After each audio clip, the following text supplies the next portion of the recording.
Herkese merhabalar. Hepiniz YouTube Gülümseten Marifetler kanalıma hoş geldiniz.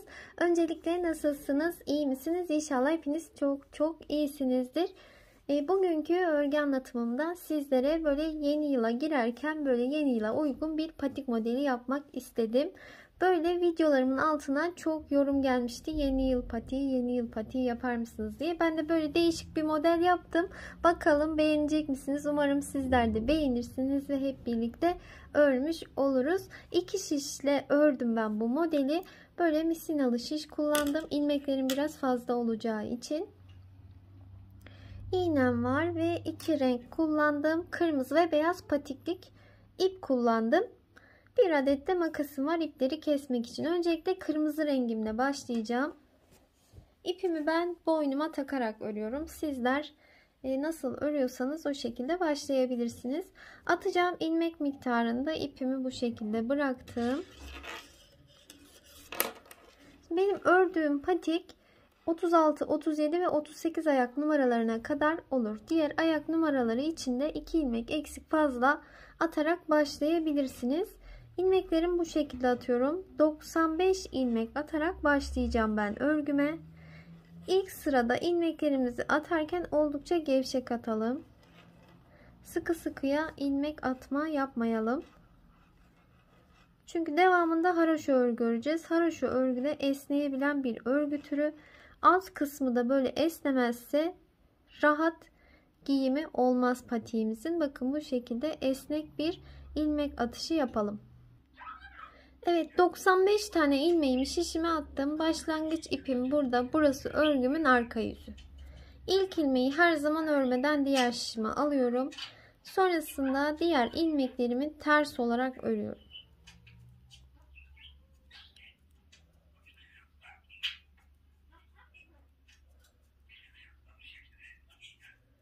Böyle son bir ilmek kalana kadar devam edelim. Şimdi sıranın sonuna geldik. Son ilmeği her zaman düz olarak örüyoruz. Şimdi burası örgünün arka yüzüydü ve örgünün ön yüzüne geçtik. Şöyle bakın. İlk ilmeği her zaman örmeden alıyorum. Son ilmeği de düz olarak örüyorum ki kenarlar daha düzgün ortaya çıkıyor. Şimdi aradaki ilmekleri ters örüyorum.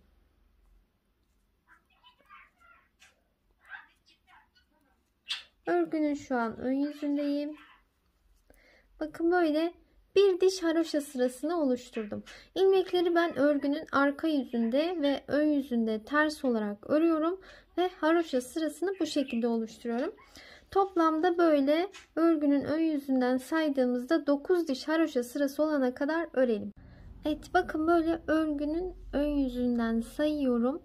1, 2, 3, 4, 5, 6, 7, 8, 9. 9. diş haroşa sıramı böyle yeni ördüm. 9. sıra şişimde örgünün arkasına geçiyorum. Arka yüzüne geçtiğimde beyaz rengime geçiyorum böyle.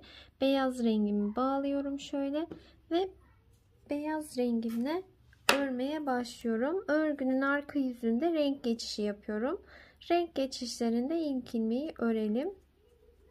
Böyle ilmeklerin tamamını ters olarak örelim ve beyaz rengimize geçelim. Evet, şimdi örgünün ön yüzüne geldim. İlk ilmeğimi örmeden aldım. Yine ilmekleri örgünün arka yüzünde ve ön yüzünde ters örüyoruz. Bir diş haroşa sırası da böyle beyaz rengimle oluşturuyorum bakın. Şöyle bu sırayı tamamlayalım. Evet, şimdi bakın böyle bir diş haroşa sırası beyaz rengimle yaptım. Örgünün ön yüzünü bitirdim. Arka yüzüne geçiyorum. Arka yüze geçtiğimde ise kırmızı rengimi alıyorum. Şöyle kırmızı rengimle renk geçişini yapıyorum örgünün arka yüzünde. Bakın böyle. Sonrasında örgünün ön yüzüne geçip ön yüzünde de ilmekleri ters olarak ördükten sonra bir diş haroşa sırası kırmızı rengimizle yapacağız. Bakın şöyle. Sonra bir haroşa sırası beyaz, bir diş haroşa sırası kırmızı, böyle ilerleyeceğiz artık. 1, 2, 3, 4 defa beyaz rengimle öreceğim. Böyle 4 defa beyaz rengimizle yapalım. Sonrasını birlikte öreceğiz. Evet, bakın bu şekilde sıraları tamamladım ben. 1, 2, 3, 4 defa beyaz rengimle ördüm. Aralarda bakın kırmızı ipimle ördüğüm haroşa sıraları da var. Şöyle baştan itibaren sayalım. Haroşa sıralarını. Burası örgünün ön yüzü.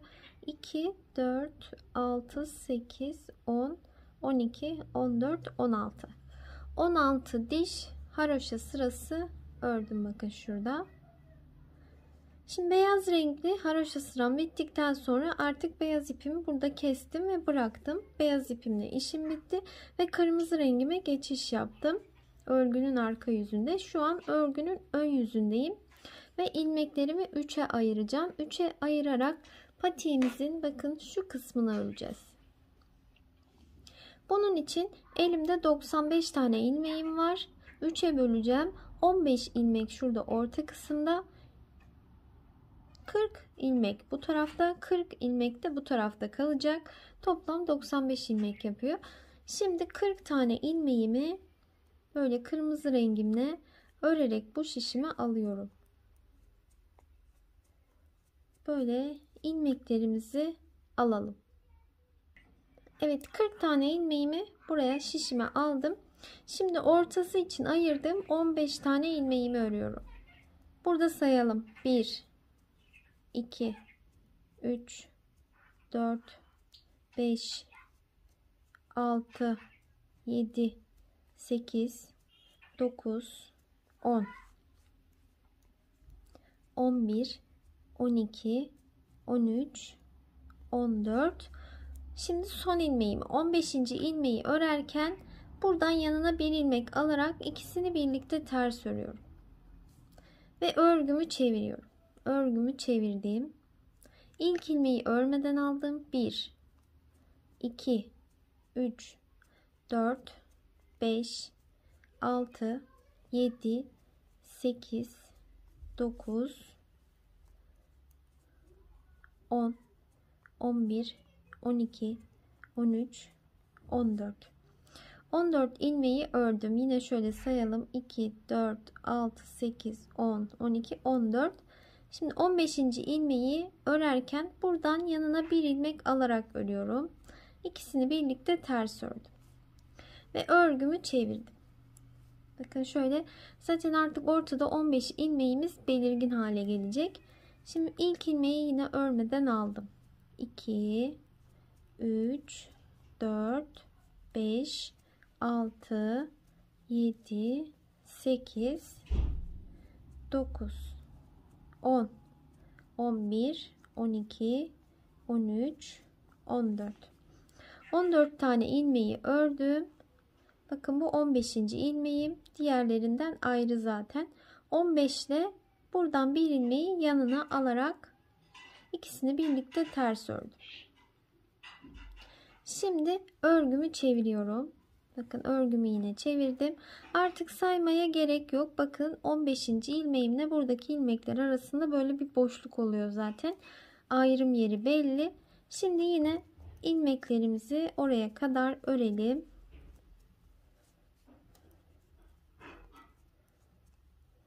Patiğimizde hep haroşa örgüyü kullandım ben. Evet, bakın yine 15. ilmeğime geldim. Bakın yeri zaten ayrı. Bu 15. ilmeğimle buradan da bir ilmek alarak yanına ikisini birlikte ters olarak ördüm. Örgümü yine çeviriyorum. Böyle bu taraftaki ve bu taraftaki ilmek sayısı azalarak gidecek. Ortadaki 15 ilmeğimiz sabit ilerleyecek. Bakın bu şekilde. Bu tarafta 21, ortada 15, bu tarafta da 21 ilmek kalana kadar böyle örmeye devam edelim. Bakın şu orta kısımdaki örgüyü oluşturacağız. Bu şekilde örerek devam edelim. Evet, bakın örerek bu şekilde geldim şu kısmına. Şimdi burada 2, 4, 6, 8, 10, 12, 14, 16, 18, 20, 21 ilmeğim kaldı. Ortada 2, 4, 6, 8, 10, 12, 14, 15. Ortadaki 15 ilmeğim sabit. Burada da yine 21 tane ilmeğim kaldı. 2, 4, 6, 8, 10, 12, 14, 16, 18, 20, 21. Bu kadar ilmek azaltmamız ve şu kısmı bizim için yeterli. Şimdi artık tüm ilmekleri örerek devam edeceğiz.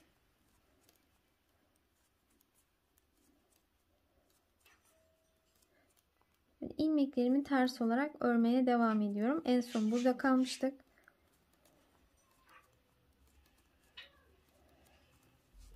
Bu 15. ilmeğimi de tek örüyorum artık. Burada bakın böyle bir açıklık var. Bu ilmeği direkt geçince burada bir boşluk oluşuyor. Bu boşluğu önlemek için buradan bir ilmek aldım. Bu aldığım ilmekle bunu birlikte örünce burada öyle bir delikli geçiş oluşmuyor.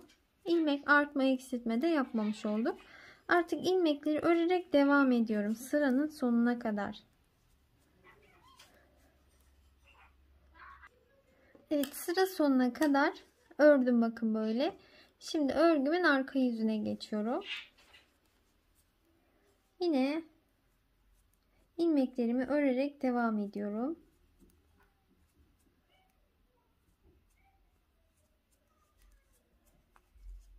Bakın şu ayrım yerine kadar geldiğimizde buradan yine bir ilmek çıkartarak bununla birlikte örelim ki burada delikli bir kısım oluşmasın. Sıra sonuna kadar gidelim.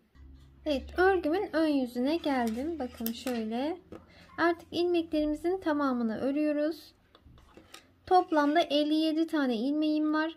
57 tane ilmeğimle 3 diş haroşa sırası öreceğim. Şimdi 3 diş haroşa sırası örelim. Sonrasını birlikte devam edeceğiz. 3 diş haroşa sırasını da ördüm. Şimdi şuradan aşağıdan sayalım kaç diş haroşa sırası örmüşüz. Şöyle yukarıya doğru. 2, 4, 6, 8, 10, 12, 14, 16, 18, 20. 20 diş haroşa sırası örmüşüz. Böyle ben iki renk kullandım ama sizler tek renkte kullanabilirsiniz. Şimdi buradan sonra artık ilmeklerimi kapatacağım. Eğer bot şeklinde isterseniz daha da uzun örebilirsiniz. Sıra sayılarını arttırırsanız bot şeklinde de kullanabilirsiniz. Şimdi ben patik yaptığım için burada ilmeklerimi keseceğim. 21 tane ilmeğimi kapatacağım. Nasıl yapıyorum? 2 ilmeğin ikisini birlikte ters örüyorum. Bir ilmek eksilttim. Kalan ilmeği diğer şişe aldım. İkisini birlikte ters örüyorum. 2 ilmek kapattık. 2 ilmeği birlikte ters örüyoruz. 3 2 ilmeği birlikte ters örüyoruz. 4 Böyle hem sayalım hem kapatalım. 5 6 7 Böyle sayarak kapatarak gidelim. Çok sıkı sıkıya bir ilmek kapatma da yapmayalım. Evet, şimdi 21 tane ilmeğimi burada böyle bakın kapattım. Şimdi bu şişlerle de devam edebilirsiniz. Ben böyle karışıklık, kafa karışıklığı olmasın diye farklı bir şiş aldım bakın. Şimdi burada 21 tane ilmeğimizi kapattık. 15 tane ilmeğim vardı şu orta kısımda. O 15 tane ilmeği böyle örerek başka bir şişime alıyorum. Aynı şişle de devam edebilirsiniz siz. Ben videoda net görünsün diye farklı şişe alıyorum. Net anlaşılsın diye. Böyle 15 tane ilmeğimi bu şişime alıyorum. Bu ortada giden 15 ilmeğim olacak. Bir sayalım. 2, 4, 6, 8, 10, 12, 14, 15. Şimdi burada 21 tane ilmeğim kaldı. 2, 4, 6, 8, 10, 12, 14, 16, 18, 20, 21. Onlar kalacak. Sonra onları kapatacağız. Bunları burada bıraktım bu şişimde. Bakın burada da 15 ilmeğim var. Bu 15 ilmeğimle 3 diş haroşa sırası öreceğim. Yine diğer şişimi de aldım. Bu 15 ilmeğimi örüyorum. Kalan ilmeklerim kaldı orada. Onları kapatacağız sonra. Ben burada 15 tane ilmeğim var. Onları örüyorum. Bakın böyle. Örgümü çevirdim. Dilerseniz bu ilmekleri kapattıktan sonra da buradaki 15 ilmeği örmeye devam edebilirsiniz. Şöyle bakın. Şimdi 3 diş haroşa sırası örelim 15 tane ilmeğimle. Evet bakın şöyle, bu ördüğüm sıramdı. Bu sıramdan sonra 15 ilmeğimle 1 2 3 diş haroşa sırası ördüm. Şimdi 3 diş haroşa sırasını ördükten sonra ilmeklerimizi eksilterek ilerleyeceğiz. Burası örgünün ön yüzü. Her ön yüzünde ilmekleri eksilteceğiz. İlk ilmeği örmeden aldım. Diğer iki ilmeği bakın, ikisini birlikte ters örüyorum. Bir ilmek eksilttim. Sonra tek tek örüyorum. Sonda 3 ilmek kalana kadar böyle ilerleyelim.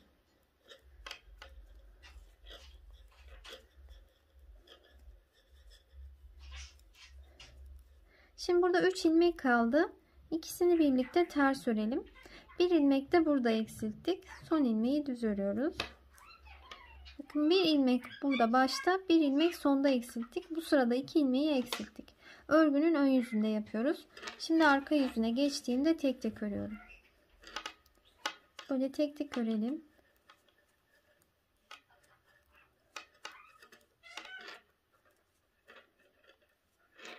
Arka yüzde eksiltme yok. Şimdi tekrardan ön yüze geçiyoruz. Burası örgünün ön yüzü. Yine eksiltme yapacağız. İlk ilmeği örmeden aldım. 2 ilmeğin ikisini birlikte ters ördüm. Sonra tek tek örüyorum.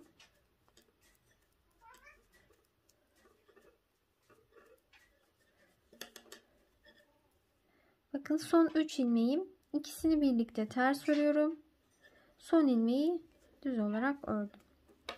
Şimdi bir ilmek burada, bir ilmek yine sonda, 2 ilmek eksiltmiş olduk örgünün ön yüzünde. Şimdi arka yüzüne geçiyorum. Arka yüzünde tek tek örüyorum. Örgünün her ön yüzünde bir baştan bir sondan ilmek eksilterek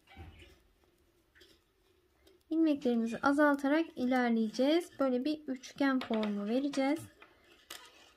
Şimdi örgünün ön yüzüne geldim. Yine burada aynı şekilde ilmek eksilteceğiz. Böyle ilmeklerimiz azalana kadar devam edelim. Bakın şu kısmını yapıyoruz patiğimiz. Evet, şimdi örgümün ön yüzündeyim yine. Bakın 5 tane ilmeğim kaldı. İlk ilmeği örmeden aldım. Burada 2 2 yapamayacağım için bakın şu ortadaki 3 ilmeğin 3'ünü birlikte örüyorum. Ters olarak ördüm. Son ilmeği de düz olarak ördüm. Örgünün arka yüzüne geçtim. İlmekleri tek tek ördüm. Ön yüzüne gelince de 3 ilmeğin 3'ünü birlikte öreceğim şimdi. 3 ilmeğim kaldı. 3'ünü birlikte ters olarak ördüm. Son ilmeği bir kez daha ters olarak örelim. İpimizi burada biraz uzun keseceğiz. Şöyle. Bakın böyle tamamlamış oldum. Şöyle bir üçgen şekli verdik. Bunu sonrasında böyle geriye doğru kıvırdığımızda şu uç kısmına pompon bağlayacağız.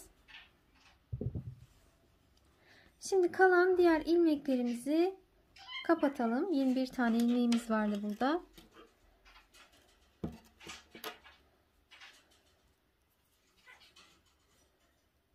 Şurada bir açıklık olmasın diye bakın şuradan bir ilmek aldım. Bir ilmek de şişime atıyorum ki ipimi buraya bağlamış oldum. 3 ilmeğin 3'ünü birlikte ördüm. Sonrasında 2 2 kapatarak ilerliyorum. Böyle kapatma işleminin aynısını tekrar ediyorum. Bir ilmek kalana kadar devam edelim. Son bir ilmeğim kaldı. İpimi şöyle uzunca kesiyorum. Dikmek için kullanacağım. Şöyle ilmeğimi çekiyorum. Buraya böyle tamamlamış oldum.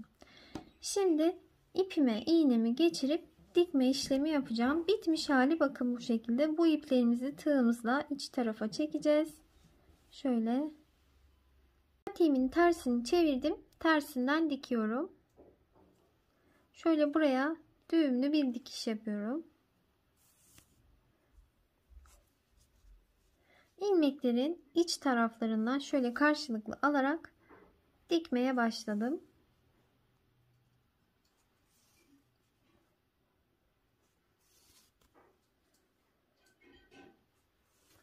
Böyle dikerek şu kısma kadar gelelim ve dikimini bitirelim.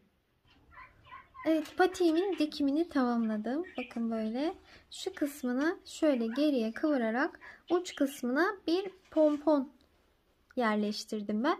Siz buraya böyle düğme de kullanabilirsiniz. Püskül de yapabilirsiniz. Çok güzel olacaktır. Taban kısmı bakın bu şekilde tam ayağa oturan kullanışlı bir patik modeli oldu. Dilerseniz kenarına böyle tamamen kenar oyası da geçebilirsiniz. Ben bu şekilde bir püskül yerleştirdim. Yeni yıla uygun bir patik modeli olsun istedim. İstek yapan, isteyen arkadaşlarımız da umarım beğenirler ve severek örerler. Bakın bu şekilde pomponun ipleriyle buraya pomponumu düğümledim, sadece bu kadar. Dediğim gibi pompon da yapabilirsiniz, püskül de yapabilirsiniz. Bir adet böyle düğme de dikebilirsiniz. Çok güzel olacaktır. Böyle kenarına kenar oyası çekip bir düğme diktiğinizde gerçekten çok güzel olacaktır. Böyle bunu boş bıraktım. Böyle boş görün istedim. Pompon, püskül yapımı kanalımda mevcut. Gülümseden Marifetler pompon yapımı, Gülümseden Marifetler püskül yapımı diye yazarsanız kolaylıkla bulup sizler de bu şekilde yapabilirsiniz. Umarım sizler için faydalı olmuştur. Umarım sizler de severek ve beğenerek örersiniz. Bir beğeni, bir kalp bekliyorum. Kırmızı kalplerinizi özellikle bu videomun altına bekliyorum. Hoşça kalın.